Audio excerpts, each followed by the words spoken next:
வணக்கம் மக்களே. இந்தியா முட்டை என்ன இழிச்சவாயா அப்படின்னு இங்கிலாந்து விளாசித்தல் இருக்காரு ஆகாஷ் சோப்ரா. அத பத்தி தான் இந்த வீடியோல பார்க்க போறோம்.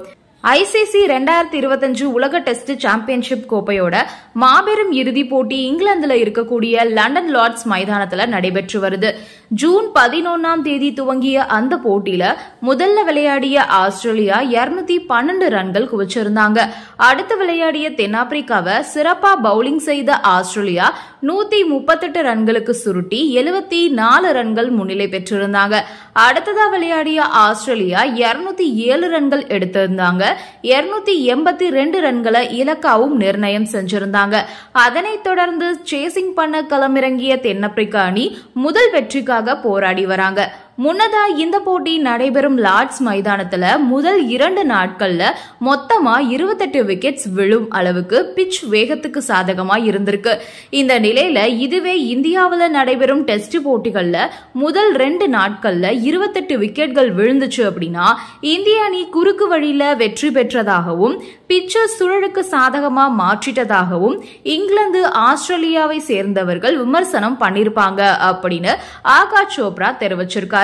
ஆனா தற்போது லார்ட்ஸ் மைதானத்தோட பிட்ச் பத்தி அவங்க யாருமே விமர்சிக்காம மௌனம் காப்பதா அவர் சொல்லிருக்காரு. குறிப்பா 2021-2023 தொடர்கள்ல மைக்கேல் வாகன், இயர் ஹீலி போன்ற முன்னாள் இங்கிலாந்து ஆஸ்திரேலிய வீரர்கள் இந்தியாவை வெளிப்படையா விமர்சனம் பண்ணாங்க. அந்த வகையில இந்தியா மட்டும் இழிச்சவாயா என்ன அப்படின்னு கேள்வி எழுப்பியிருக்காரு ஆகாஷ் சோப்ரா. இத பத்தி அவர் என்ன சொல்லிருக்காரு அப்படின்னா, லார்ட்ஸ் டெஸ்ட் போட்டியில என்கிட்ட ஒரு கேள்வி இருக்குது.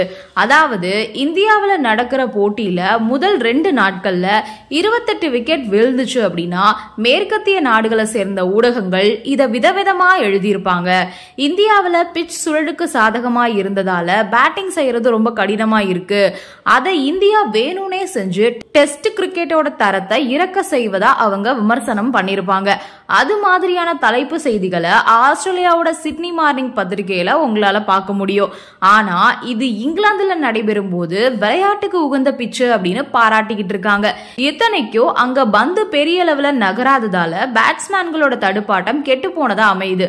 ஒருவேளை இங்கிலாந்துல பேட்ஸ்மேன்களோட தடுப்பாட்டம் கெட்டு போகும் அப்படின்னா அது இந்தியால நடைபெறும் போட்டிகளுக்கும் பொருந்தும் தானே அப்படின்னு கேள்வி எழுப்பியிருக்காரு ஆகாஷ் சோப்ரா. இந்த நிலையில அரசியல் ரீதியாகவும் இந்த மேலை நாடுகள் இப்படிதான் இருக்காங்க. அவங்களுக்கு ஒரு பிரச்சனை அப்படின்னா அது உலக பிரச்சனையாகவும், அதே இந்தியா மாதிரியான நாடுகளுக்கு பிரச்சனை அப்படின்னா அது இந்தியாவுடைய பிரச்சனை அப்படின்னு தான் பாக்குறாங்க. இது அவங்களுக்கு ரத்தத்திலேயே ஊறி போன ஒண்ணுதான். நாம என்ன செஞ்சாலும் அதை மாத்தவே முடியாது. அவங்களுக்கு அவங்களோட வழியில போய் தான் நம்ம பதில் கொடுக்கணும் அப்படின்ற மாதிரி ரசிகர்களும் அவங்களுடைய கருத்துக்களை முன் வச்சுட்டு வராங்க. நன்றி, வணக்கம்.